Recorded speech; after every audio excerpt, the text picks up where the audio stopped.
Even today, when I do tours, I see 60-year-old adults become little kids when they're surrounded, when a wagon is surrounded with bison. And I don't mean that in a big way, it's just that it's a different experience. And I think the thing that people enjoy most about going to that national park unit is to be in a little tour bus and be out there amongst all these bison, which for any of us is like, you just can't help but exclaim about, they're huge. They're so big.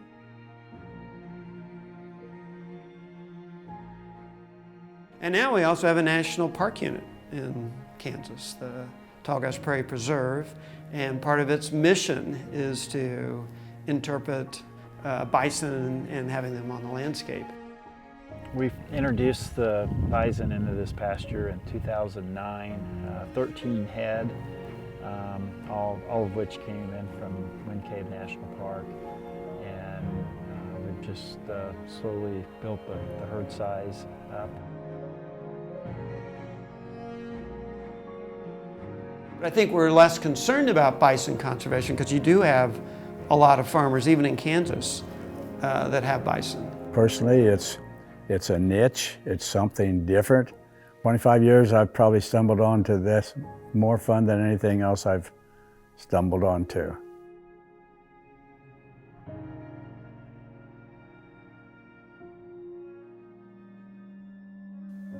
We don't have that many bison. We've got less than 400,000 right now, which is about twice what we had 20 years ago.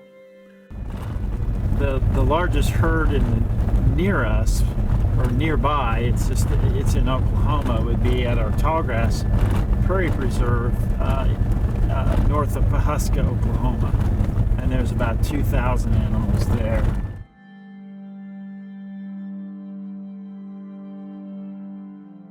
So at some point past, we considered bison wild. Now, for the most part, we consider bison domesticated. They are not domesticated. All of those basic instincts are still there. We really started with that wild sense, and now they're all fenced, and there's also been a problem in the genetics. The wild genetics are different. There's now an effort to get the wild type back into herds.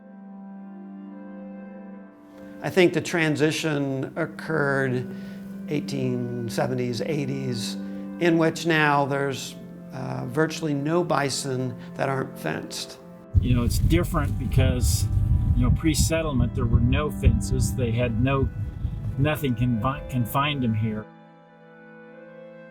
The reality is we have these animals confined in a pasture that may not provide them with everything they need in a really rough winter. Once grass is gone, once native grass is gone, it's gone. The time to bring it back, Conservation Reserve would be an example of that. If you have old growth forests or if you've got really nice native prairies, we really need to preserve those. So preservation usually implies that you're actually keeping things in some traditional pattern. And I think we're at a time where we really need to kind of preserve what is left of things. And the larger ranches, like Yellowstone and like other big ranches where there's thousands of bison, I think that's probably where the best preservation is going to happen. It's the most natural. I would rather see us giving large grazing areas to bison than I would tearing up farmland, cultivated food production land to roads and houses. Or I think we need to convince people today is that we really want a life that has lots of diversity around us. I think people delight in the value of seeing something that's more wild, in seeing birds, or in seeing certain wild plants, or especially animals. We have a special relationship to animals. People love to see animals.